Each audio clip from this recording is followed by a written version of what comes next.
Dear students, السلام علیکم۔ ہم آج زکوٰۃ کا ٹاپک پڑھ رہے ہیں۔ زکوٰۃ کا ٹاپک جو ہے ہم نے لاسٹ لیکچر میں بھی پڑھا تھا۔ اس میں جو پوائنٹس ہم نے پڑھے تھے انہیں تھوڑا سا ریوائز کر لیتے ہیں۔ اس میں ہم نے پڑھا تھا زکوٰۃ کا معنی و مفہوم، زکوٰۃ کسے کہتے ہیں، زکوٰۃ جو ہے وہ کن لوگوں کو نہیں دی جانی چاہیے۔ ایک یہ ہم نے پوائنٹ پڑھا تھا، زکوٰۃ دادا دادی، نانا نانی، ماں باپ، بیٹا بیٹی، میاں بیوی، ان لوگوں کو زکوٰۃ نہیں دی جا سکتی۔ یہ شارٹ کویسچن ہے۔ اس کے بعد ہم نے مصارف زکوٰۃ پڑھا تھا۔ اللہ تعالیٰ نے قرآن پاک میں خود مصارف زکوٰۃ بتا دیے۔ مصارف زکوٰۃ 8 ہیں۔ مصارف زکوٰۃ کیا ہوتے ہیں؟ مصارف زکوٰۃ جو ہیں وہ لوگ جن کو زکوٰۃ دی جا سکتی ہے وہ انہیں مصارف زکوٰۃ کہتے ہیں۔ نصاب زکوٰۃ یہ میں نے لاسٹ لیکچر میں نہیں لکھوایا تھا، آپ ابھی نوٹ کر لیجئے گا کہ زکوٰۃ کا نصاب کیا ہے۔ 7.5 تولے سونا اور 52.5 تولے چاندی، یہ میں نے بتا دیا تھا، لکھوایا نہیں تھا، لیکن آپ اسے نوٹ کر لیجئے گا کیونکہ شارٹ کویسچن آتا ہے کہ نصاب زکوٰۃ کتنا ہے۔ 7.5 تولے سونا، 52.5 تولے چاندی ہے، اس کے برابر رقم جو ہے وہ نصاب زکوٰۃ ہے، اس پر زکوٰۃ ادا کی جاتی ہے۔ اب ہم زکوٰۃ کی اہمیت کے حوالے سے قرآن پاک کی کچھ آیات پڑھیں گے اور پھر اس کے بعد ہم اس کے معاشی اور معاشرتی فوائد پڑھیں گے۔ قرآن پاک میں سورہ حدید میں آیت نمبر 10 میں اللہ تعالیٰ کہتے ہیں، اور تمہیں کیا ہو گیا ہے، کیوں نہیں خرچ کرتے اللہ تعالیٰ کے راستے میں، حالانکہ سب آسمان اور زمین اللہ تعالیٰ ہی کی میراث ہے۔ زمین اور آسمان میں جو کچھ بھی ہے نا وہ اللہ تعالیٰ کی ملکیت ہے۔ اللہ تعالیٰ کو نا کسی سے کوئی فرق نہیں پڑتا، کوئی اس کی راہ میں خرچ کرے یا نہ کرے، لیکن ہمیں اللہ تعالیٰ کو خوش کرنا چاہیے زکوٰۃ اور صدقہ دینے کے لیے، کیونکہ یہ جو ہم زکوٰۃ اور صدقات ادا کرتے ہیں نا، یہ ہم اللہ کے لیے نہیں دے رہے ہوتے، ہم اللہ کو خوش کرنے کے لیے، اس کی رضا کے لیے دے رہے ہوتے ہیں اور اپنے نفع کے لیے دے رہے ہوتے ہیں، کیونکہ اس میں سراسر ہمارا اپنا فائدہ ہوتا ہے۔ صدقات کو اگر تم ظاہر کر کے وہ تب بھی اچھی بات ہے کہ آپ صدقے کو سامنے دے دیں، وہ بھی اچھی بات ہے، لیکن اگر چھپا کے دیں تو اللہ تعالیٰ اس کا اجر جو ہے وہ زیادہ کرتے ہیں۔ اور صدقہ جو ہے نا وہ انسان کو بچاتا ہے، بہت سی آفات جو ہے نا وہ صدقہ ٹال دیتا ہے۔ تو جب بھی آپ وقتاً فوقتاً صدقہ کرتے ہیں تو اللہ تعالیٰ آپ کو کسی بھی مصیبت سے یا تکلیف آنے والی سے اسے ختم کر دیتے ہیں، اس تکلیف کو ختم کر دیتے ہیں۔ کہتے ہیں کہ صدقہ برائی کے 70 دروازے بند کر دیتا ہے، 70۔ جب ہم زکوٰۃ ادا کرتے ہیں تو ہمارے دل سے مال کی محبت کا خاتمہ ہوتا ہے، کیونکہ میں نے جیسے کہ لاسٹ لیکچر میں بتایا کہ انسان کو نا اپنی دولت سے بہت محبت ہوتی ہے، وہ اپنے اوپر تو خرچ کرتا ہے، وہ دوسروں پر خرچ نہیں کرتا۔ جب ہم زکوٰۃ ادا کرتے ہیں تو جو مال کی محبت ہے وہ ہمارے دل سے ختم ہوتی ہے۔ دوسرا ہے سودی معیشت کا خاتمہ، کہ سود کے کاروبار یا سود کا جو لین دین ہے اس کا خاتمہ ہوتا ہے، کہ جب ہم زکوٰۃ کو اللہ کی رضا کے لیے ضرورت مندوں کو دے رہے ہوتے ہیں تو انہیں اپنی ضرورت پوری کرنے کے لیے جو سود جیسی لعنت جو ہے لینی پڑتی ہے وہ اس سے محفوظ رہتے ہیں، سود جیسی لعنت سے، کیونکہ جب ہم انہیں زکوٰۃ ادا کرتے ہیں تو وہ اس سے اپنی ضروریات زندگی جو ہیں وہ پورے کر لیتے ہیں، کیونکہ سود ہمارے مذہب میں حرام ہے، اسلام میں حرام ہے، حتیٰ کہ اللہ نے اتنی بڑی بات کہہ دی کہ جو سود کا لین دین یا کاروبار کرتا ہے تو وہ اللہ تعالیٰ سے کھلی جنگ کرتا ہے۔ اللہ معاف کرے، استغفر اللہ کے تو لشکر بہت بڑے ہیں، اللہ سے تو کوئی بھی نعوذ باللہ استغفر اللہ جنگ نہیں کر سکتا، ہم تو اس کا رحم کرم اور اس کا احسان ہی مانگتے ہیں۔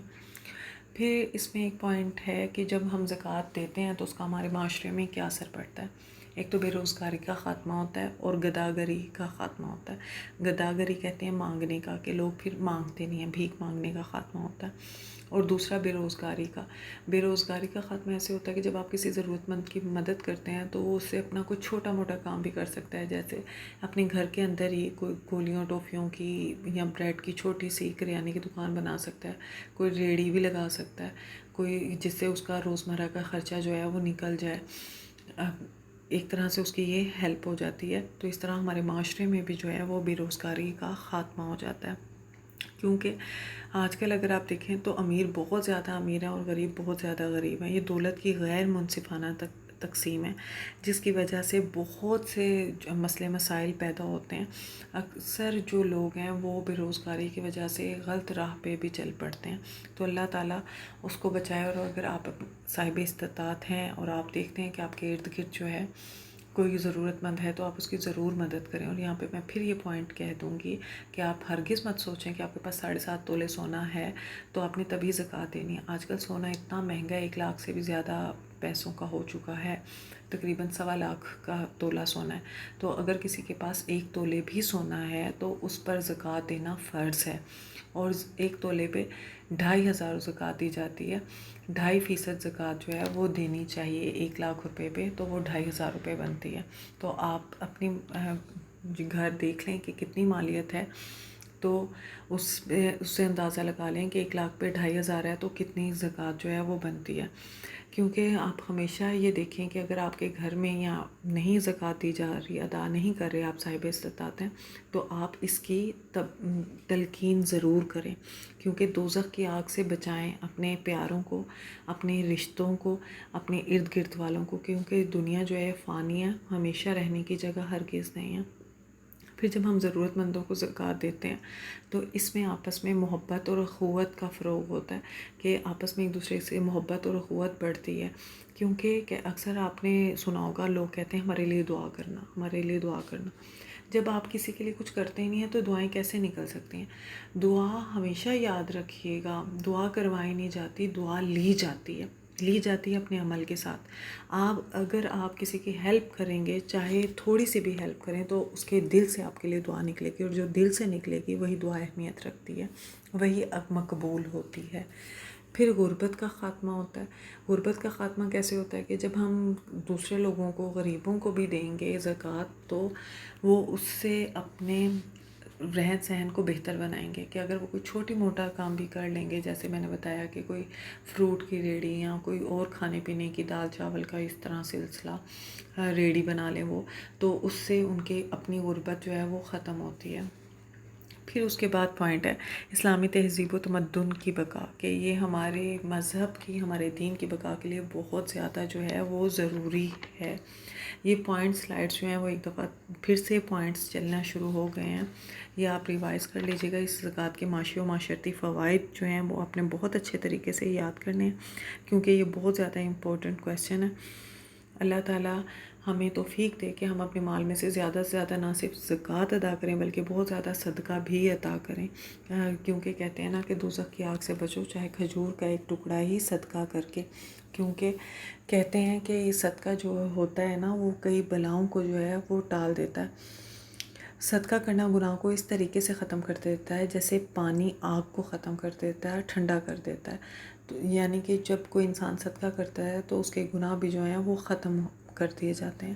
حضرت ابوذر غفاری رحمۃ اللہ علیہ رضی اللہ تعالیٰ عنہ فرماتے ہیں کہ جب بھی کبھی زمین میں کوئی صدقہ کیا جاتا ہے تو اس سے 70 شیاطین ہٹا دیے جاتے ہیں، جن میں سے ہر ایک شیطان اس کے واسطے رکاوٹ بنا ہوا تھا.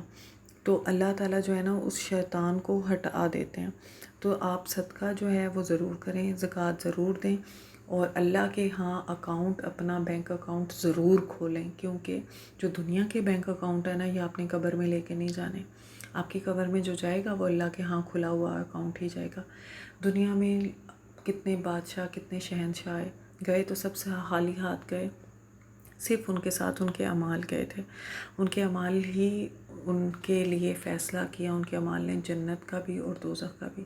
اللہ تعالیٰ ہمیں اچھی موت دے، اللہ ہمیں قبر کے عذاب سے محفوظ رکھے، اللہ تعالیٰ ہمارا جنازہ اچھا کرے، اللہ ہماری قبر کو روشن کرے، اور اللہ ہمیں دکھوں سے، تکلیفوں سے، آزمائشوں سے محفوظ رکھے. اللہ ہمیں دنیا میں بھی جو ہے بہت زیادہ کامیاب بنائے، اور اللہ آخرت میں بھی ہمیں کامیاب بنائے.